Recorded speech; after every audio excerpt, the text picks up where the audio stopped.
Hi, is it Dirty Earth? Swanson. They are like the originators of the branded TV dinner. There is a lot that could be said here, but to keep it short, televisions were becoming really popular. So in 1953, Swanson took advantage of that by coming out with this compartmentalized TV dinner that was meant to be eaten while you're watching TV. They quickly sold millions of them. Meanwhile, Campbell's was seeing the market potential for quick frozen meals like that. They'd already introduced frozen soups around that time, so they felt it made sense to buy Swanson in the stock deal. I am going to try to pick up the pace, but the next one on the list is also pretty big. In 1961, they bought Pepperidge Farm, a brand that I'm sure you know for their Milano cookies and other types, but probably. Side note, I just learned that those smiles were not added until 1997. They were bought as a relatively small company, and Campbell's is the reason that we all know about Pepperidge Farm. Next on the list is Godiva, the chocolate company. Again, a brand that we would not know otherwise. They started in Belgium, and Campbell's introduced them to the US market by obtaining the distribution rights. The following year, they bought the entire company and started selling them all over the place. However, in 2008, when Campbell's was refocusing and making that push into the health food market, they sold Godiva to a company from Turkey for $850 million.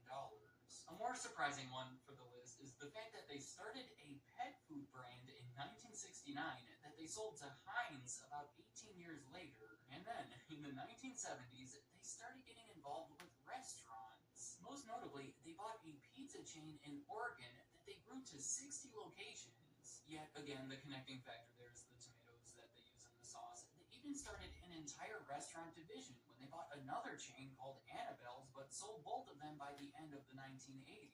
So, if you were in Oregon at the time, you could have eaten pizza at a restaurant that was owned by Campbell's. Another big one is Vlasic, the company behind the pickles, with another great slogan. Blast! That's the tastiest crunch I've ever had.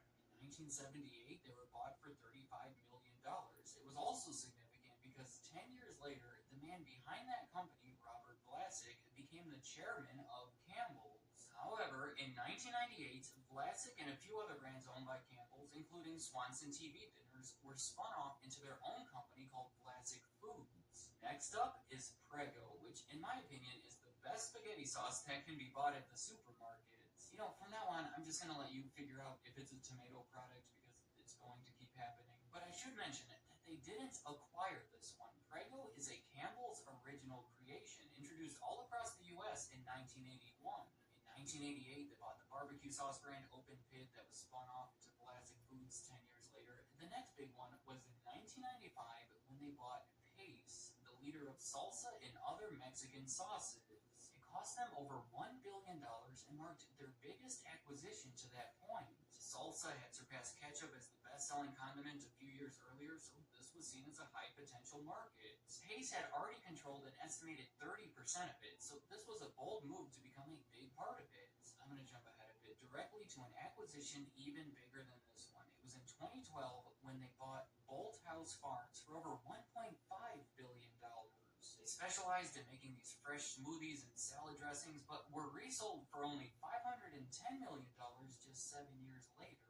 The company's debt was creeping up, so they sold the brand and used the money to help pay it off. Then, in 2013, they bought this company Plum, the fourth largest maker of baby food, but they were resold in early 2021 to Sunmaid. Then in 2017, Campbell spent $700 million to buy Pacific Foods, the maker of organic soups. But the one that I want to focus on for a minute was in 2018 when they bought Snyder's Lands. This one right here is probably the most significant one on the list. Not only because it was by far the most expensive at $6.1 billion, it's also because this marked a further shift away from soup. It went from 34% to 26% of their sales. See, this acquisition pretty much bought them a bunch of major snack food brands. In fact, that name comes from Snyder's of Hanover Pretzels and Land Sandwich Crackers that combined 8 years earlier.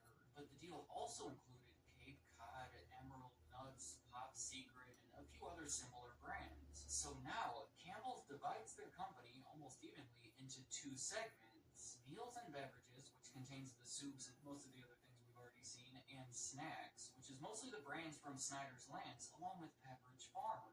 2020, all of that combined to billion in sales. Let me know in the comments. Going in, how many of these brands did you know had any association with Campbell's? I'm guessing not many. It's all there if you're looking for it, but the brand has such a strong association with soup that even as they've grown beyond it over the past century, it still remains their most iconic product.